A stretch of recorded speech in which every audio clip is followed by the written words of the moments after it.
after 20 episodes, and I play Seven Nation Army on a 6-string bass, only using the E string.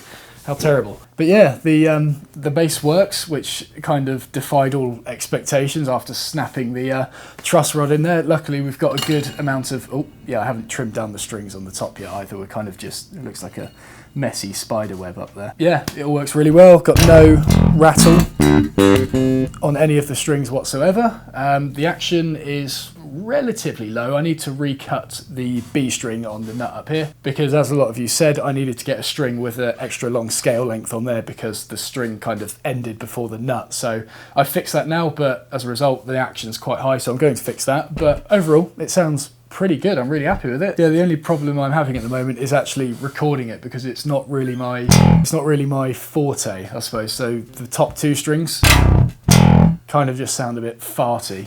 I'll try and fix that. I'm looking at doing bass covers on YouTube again at some point, so yeah, hopefully I'll get it sorted before then. But I mean, let's just stop talking. I'll see what I can... I'm still learning to play the 6-string bass, by the way. It took me ages to try and learn how to use a 5-string because I wasn't used to having that fat B string at the top, and now I keep missing the G string at the bottom because I'm not used to having that C there. So a few of you asked for Les Claypool stuff. I am trying to learn one of his songs at the moment, but I'm failing terribly, especially on this bass.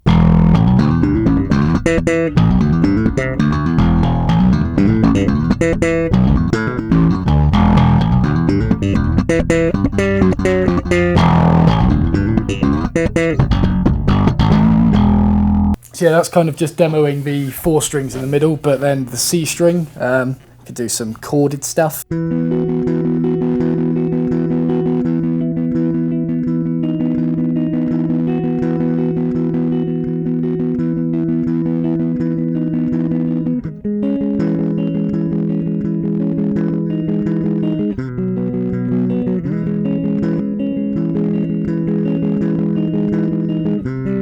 Oh, f that one up. And then the top B string, again, some Les Claypool, My Name is Mud.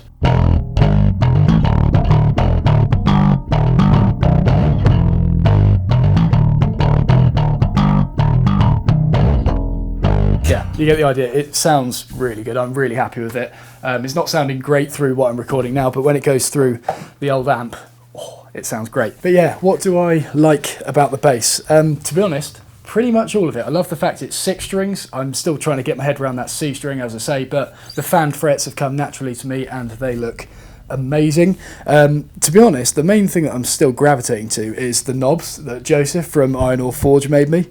They are just so nice. They complement everything here. Like, it's just spot on. It's got a nice weight to it. I've managed to get the neck a lot slimmer than what I did on my previous 5-string because that one was like a baseball bat. So it's got a nice feel to it from top to bottom. Yeah.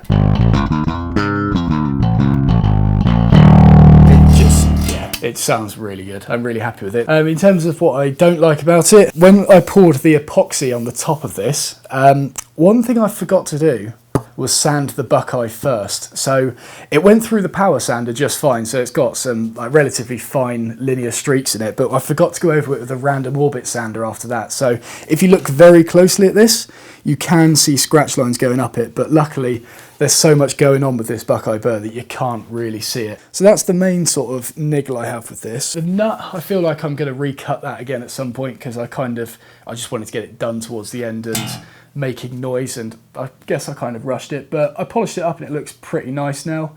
But to be honest, other than that, there is not a lot I would change about this. But yeah, that's the end of the series. So again, thank you so much to everyone who came along with me on this journey, for your suggestions, your help, support, motivation as I plodded through this build. It has been a great education, is that a word? It's been very educational as I go through, and yeah, I've thoroughly enjoyed it. It's been good. Obviously up until this point I've been doing a lot of tutorial stuff, so it was good to actually get stuck in with the project because this is my first proper one since making the workbench, which was around this time last year. So yeah, it was really great to do that. And another thing to say is thank you very much to all of my new Patreon supporters as well. Your support is massively appreciated, and I wish I had a way of kind of giving more back to you, I suppose. I am looking at ways of rewarding some of my Patreon supporters as well at some point. So keep an eye out for that. I've got a lot of ideas for future projects, but I can't quite narrow down which one I want to attack. So if you have any suggestions on what you'd like to see me do or what you'd like to learn to build, then